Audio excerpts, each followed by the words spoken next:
Hi guys, welcome to கதை போமா. இன்றைக்கி நம்ம வெட்டிங் அக்ரிமெண்ட்டோட நெக்ஸ்ட் பார்ட்டு தான் பார்க்க போகிறோம். ஸோ போன பார்ட்டில் நம்ம டெல்லியோட அங்கிளும் ஆண்ட்டும் வீட்டிலேருந்து கிளம்பியிருப்பாங்க. பையன் கூட நான் என் இஷ்டத்துக்கு தான் பண்ணுவேன் அப்படின்னு சொல்லிட்டு போயிருப்பான் இல்லையா. காலையில் ஆஃபீஸ் கிளம்பும் போதே ஒரு மாதிரி இருமிட்டு உடம்பு சரியில்லாத மாதிரி போவான். டெல்லியும் நீங்கள் இன்றைக்கி ஏன் லீவ் எடுக்கக்கூடாது அப்படின்னு கேட்க, நீ உன் வேலையை மட்டும் பாரு அப்படின்னு சொல்லிட்டு போவான். நைட்டு வீட்டுக்கு வரும்போது பயங்கர ஃபீவரோட வந்து மயக்கம் போட்டு விழ பார்க்குற டெரி பையனை தூக்கிட்டு வந்து ரூமில் உட்கார வச்சு அன்றைக்கி நைட்டு ஃபுல்லாகவுமே கண் முழிச்சு வந்து அவனை நல்லபடியாக பார்த்துக்கிறான்.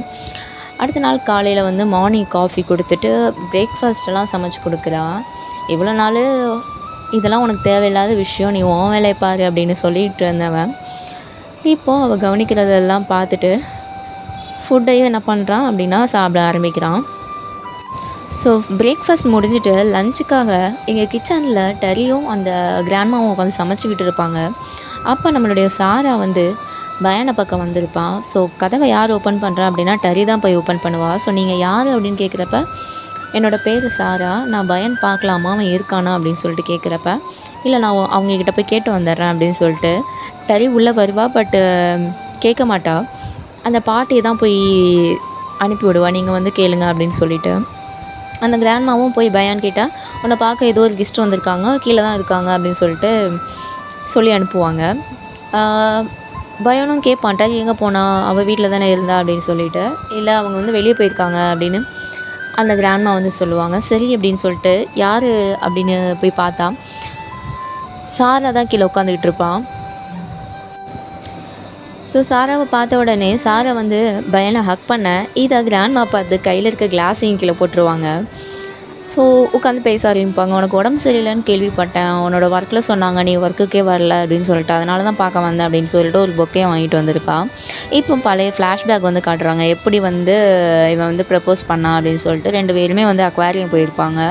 அப்போ என்ன பண்ணியிருப்பான்னா, இவன் ஸ்கூபா டைவிங் ட்ரெஸ்ஸை போட்டுட்டு வாட்டருக்குள்ளே இருந்து வில் யூ மேரி மீ அப்படின்னு சொல்லிட்டு கேட்டிருப்பான். ஸோ அங்கே இருக்க க்ரௌட் எல்லாமே என்கரேஜ் பண்ண இவங்க என்ன பண்ணியிருப்பாங்கன்னா ரிங் மாற்றி ப்ரப்போஸ் பண்ணியிருப்பாங்க.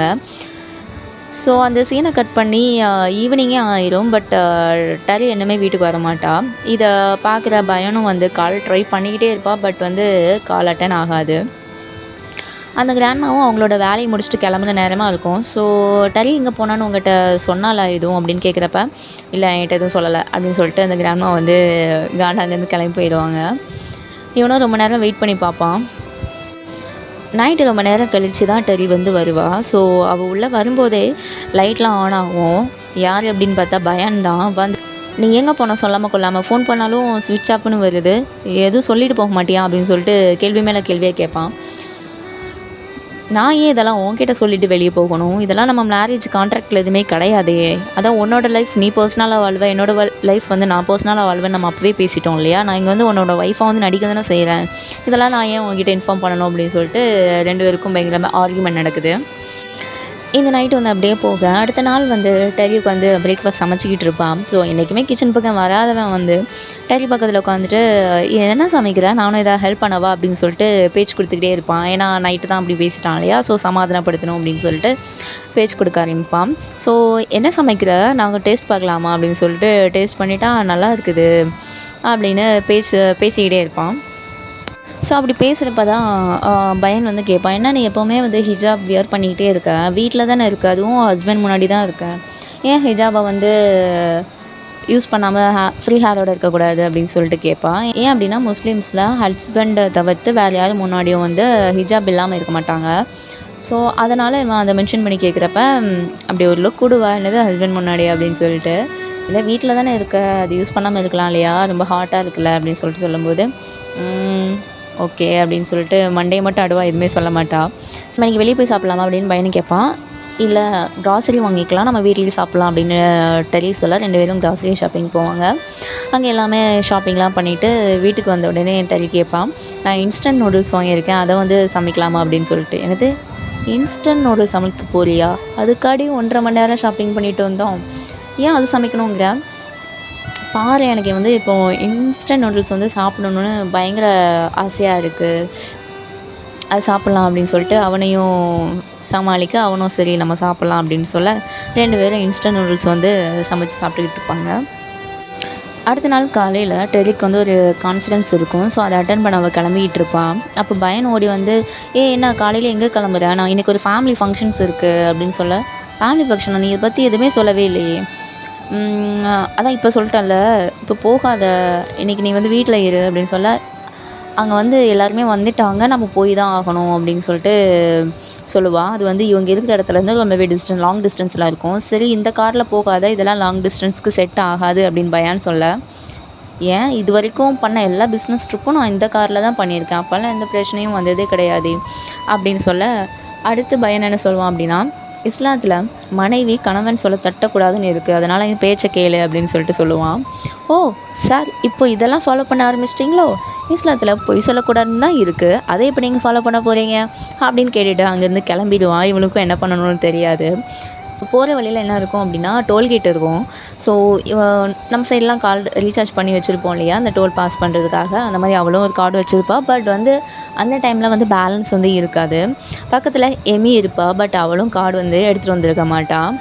அதனால் பின்னாடி இருக்க கார்காரங்கிட்ட கார்டை வாங்கி டோல் பாஸ் பண்ணிவிட்டு மணியும் பே பண்ணிவிட்டு வந்துடுவாள். ஸோ இவங்க காரில் பேசிட்டு வருவாங்க, எமியும் டெரியும். இப்படி வந்து என்னோடய ஹஸ்பண்ட் சொன்னார், இப்படிலாம் போகாத, இன்றைக்கி வீட்டில் இரு அப்படின்னு சொல்லிட்டு பேசிகிட்டே வருவாங்க. இப்படி பேசிகிட்டே வரும்போது அடுத்து என்னன்னா, கார் வந்து டயர் பஞ்சர் ஆகிரும். ஸோ வெளியே வந்து என்னடா ஆச்சு அப்படின்னு சொல்லிட்டு பார்க்குறப்ப கொஞ்ச நேரத்தில் காரோட முன்னாடி இன்ஜினிலேருந்து புகையாக கிளம்ப ஆரம்பிச்சிடும். டெரியும், ஆஹா என்னோடய ஹஸ்பண்ட் பேசி நான் அப்போவே கேட்டிருந்தா இதெல்லாம் நடந்திருக்காதுல்ல அப்படின்னு சொல்லிட்டு சொல்லுவாள். சரி இப்போ வந்து வந்துட்டேன், இப்போ ஹஸ்பண்ட் கால் பண்ணு கூப்பிட்ட சொல்லி அப்படின்னு சொல்லிட்டு ஏமி சொல்லுவாள். இந்த சைடு பயானும் ஃபேமிலி ஃபங்க்ஷனுக்கு போயிடுவான். பார்க்குறவங்க எல்லாருமே வந்து, என்னப்பா டரி எங்க, என்னோடய ஒய்ஃப் அங்கே அப்படின்னு சொல்லிட்டு கேட்க, இதோ பின்னாடி வந்துக்கிட்டு இருக்கா, இப்போ வந்துடுவா அப்படின்னு சொல்லிட்டு சமாளிச்சுக்கிட்டு இருப்பான். அப்போ அவளோட தங்கச்சி, பயானோட தங்கச்சி வந்து என்ன சொல்லுவான் அப்படின்னா, இதுக்கு தான் சொல்கிறது, பிடிக்காத 2 பேருக்கும் மேரேஜ் பண்ணி வைக்கக்கூடாது, இப்போ பாருங்கள் 2 பேரும் சண்டை போட்டுக்கிட்டு இருக்காங்க அப்படின்னு சொல்ல, கரெக்டாக என்ன பண்ணிடுவா அப்படின்னா, டரி வந்து உள்ள என்டர் ஆயிடுவா. ஸோ அப்படியே எல்லோரும் நல்லா விசாரிச்சுட்டு பயானோட அம்மா வந்து டரியை வந்து தனியாக கூட்டிகிட்டு போவாங்க. ஸோ எல்லா ஃபேமிலிஸும் இருக்கும் இல்லையா, பாரம்பரியமாக தன்னோட மருமகளுக்குன்னு ஒரு நகை பாஸ் பண்ணுவாங்க இல்லையா, அந்த மாதிரி வந்து வச்சுருந்ததை வந்து பயானோட அம்மா வந்து டரிக்கு வந்து கொடுப்பாங்க. ஸோ அந்த ஃபேமிலி ஃபங்க்ஷனை முடிச்சுட்டு நம்மளோட டரியும் அமியும் வந்து ஷாப்பிங்க்காக வந்திருப்பாங்க. ஸோ இவங்க ஷாப்பிங்லாம் முடிச்சுட்டு பேசிட்டு வரப்போ ஆப்போசிட்லேயே பயானும் சாராவும் வந்துக்கிட்டு இருப்பாங்க. அதுவும் ஒருத்தர் கை மேலே இன்னொருத்தர் கையை போட்டுட்டு, இதை பார்க்குற டரி அங்கேருந்து ஒன்றுமே சொல்லாமல் கோவமாக கிளம்பி போயிடுவான். இவன் நைட்டு வீட்டுக்கு வந்து சமாதானப்படுத்த பேச்சு கொடுத்து பார்ப்பான். பட் வந்து டரி எதுவுமே கேட்குறதா இருக்காது. அடுத்த நாள் என்ன ஆகும் அப்படின்னா, ஆஃபீஸ்லேருந்து கிளம்பும் போதே பயங்கரமாக லேட் ஆயிரும், ஒரு 11 o'clock போல் ஆயிரும். ஸோ இங்கே வந்து டரி வந்து பையனுக்காக வெயிட் பண்ணிக்கிட்டே இருப்பான். அவனும் வந்து அந்த ஒர்க்கெல்லாம் முடிச்சுட்டு வந்து பார்த்தா, இவன் வந்து பயத்தில் உட்காந்து அழவே ஆரம்பிச்சிடுவா. ஏன்னா வந்து அப்பா அம்மாவுக்கும் ஆக்சிடென்ட் நடந்திருக்கும் இல்லையா. ஸோ லேட் ஆகிடுச்சு, இன்னுமே இவன் வரலை அப்படின்னு தெரிஞ்ச உடனே அழ ஆரம்பிச்சிடுவா. அதுக்கப்புறம் பயந்தான் வந்து சமாதானப்படுத்தி அனுப்பி வைப்பான். அடுத்த நாள் இவன் ஆஃபீஸ் கிளம்பும்போது டரி அவளோட ஹிஜாப்லாம் இல்லாமல் ஃப்ரீ ஹேரில் இருப்பாள். ஸோ பார்த்த உடனே அவன் டிஃப்ரெண்ட்டாக ஒரு ரியாக்ஷனை கொடுத்த உடனே, ஏன் நல்லா இல்லையா இது வந்து அப்படின்னு கேட்குறப்ப, இல்லை நல்லாயிருக்கு, உண்மையிலே நீ இதில் அழகாக இருக்க அப்படின்னு சொல்லுவான். இவங்க வந்து ஆல்ரெடி கான்ட்ராக்டில் என்ன ஒரு ரூல் போட்டிருப்பாங்க அப்படின்னா, நீங்கள் 2 பேரும் பப்ளிக் பிளேசஸ்லாம் இந்த மாதிரி சுற்றுனீங்க அப்படின்னா எனக்கு காம்பன்சேஷன் பண்ணணும் அப்படின்னு சொல்லிட்டு கேட்டிருப்பான். ஸோ இவங்க வந்து இப்போ ஷாப்பிங் மால் வந்திருப்பாங்க இல்லையா, சாராவும் பையனும். ஸோ அதனால் டரி என்ன கேட்பா அப்படின்னா, ஸோ நீங்கள் வந்து பப்ளிக் பிளேஸ்க்கு போயிருக்கீங்க, அதனால் எனக்கு கம்பன்சேஷன் பண்ணி ஆகணும் அப்படின்னு சொல்லிட்டு கேட்பான். சரி ஓகே என்ன பண்ணணும் அப்படின்னு கேட்குறப்ப, நீ அக்வாரியம் கூட்டிகிட்டு போ அப்படின்னு சொல்லிட்டு கேட்பா. ஸோ 2 பேரும் என்ன பண்ணுவாங்க அப்படின்னா, அதனால் அக்வாரியம் போவாங்க. அங்கே எல்லா விஷயத்தையும் பார்த்துக்கிட்டு இருக்கிறப்ப பையன் வந்து சொல்ல ஆரம்பிப்பான் அவனுடைய பாஸ்ட்டை வந்து. இந்த மாதிரி அழுதி தான் எங்கள் 2 பேர்த்தையும் மீட் பண்ண வச்சான். ஸோ அவனால் தான் மீட் பண்ணோம். அவகிட்ட இருந்து எஸ் வாங்குறதுக்கே நான் வந்து 6 மாதம் கஷ்டப்பட்டேன். அதுக்கப்புறமா தான் எஸ்ன்னு சொன்னான். அதுக்கப்புறம் டேட் பண்ண ஆரம்பித்தோம். சரி 5 இயர்ஸ்க்கு அப்புறமா எங்கள் அம்மாட்ட வந்து காட்டுக்கு கூட்டிகிட்டு போனேன். அந்த டைமில் வந்து எங்கள் அம்மாவுக்கு வந்து ஜாராவை வந்து பிடிக்கவே இல்லை. எனக்கு அப்போ தான் தெரியும், அவங்க சின்ன வயசுலேயே எனக்கான பொண்ணை வந்து முடிவு பண்ணிட்டாங்க அப்படின்னு சொல்லிட்டு. அதுதான் நீ என்ன பண்ணன்னு தெரியல. அந்த டைமில் எங்கள் அம்மாவுக்கு கேன்சர் வேறு இருந்துச்சு. அப்போ அவங்களுக்கு ட்ரீட்மெண்ட் வேறு தேவைப்பட்டுச்சு. ஸோ அந்த நேரத்தில் நீங்கள் என்ன வேணாலும் கேளுங்க நான் பண்ணுறேன் அப்படின்னு சொல்லியிருந்தேன். அவங்க கேட்டது வந்து நம்ம 2 பேரோட கல்யாணத்தை தான் கேட்டாங்க. ஸோ அதை என்னால் மறுக்கவும் முடியலை அப்படின்னு சொல்லிட்டு அவன் ஃபீல் பண்ணி சொல்லிக்கிட்டு இருப்பான். இங்கே டரிக்குனா எங்கே வந்துட்டு இவன் யாரை பற்றி பேசுகிறான் அப்படின்னு சொல்லிட்டு அப்படி வெறுப்பாக இருக்கும். ஸோ அடுத்த சீன்லேயே டரி வந்து அவளோட ஃப்ரெண்டை பார்க்குறதுக்காக காஃபி ஷாப் வந்து போயிருப்பா. அப்போ ஆப்போசிட்டில் வந்து ஒரு பொண்ணு உட்காருவா. யார் ஃப்ரெண்டு தான் வந்துட்டாலாம் அப்படின்னு பார்த்தா சாரா வந்து உட்காந்துருப்பா. சாரா உட்கார்ந்ததை பார்த்த உடனே டரி வந்து அங்கேருந்து கிளம்ப, டரி ஒரு நிமிஷம் வெயிட் பண்ணு, நான் அவன்கிட்ட பேசணும், ரொம்பவே முக்கியமான விஷயம்னு சொல்ல இந்த பாட்டை இங்கே முடிக்கிறாங்க. அப்படி சாராக்கு டரிக்கிட்ட என்ன தான் பேசணும் அப்படிங்கிறத வரப்போகிற எபிசோடில் பார்க்கலாம். Have a nice day guys.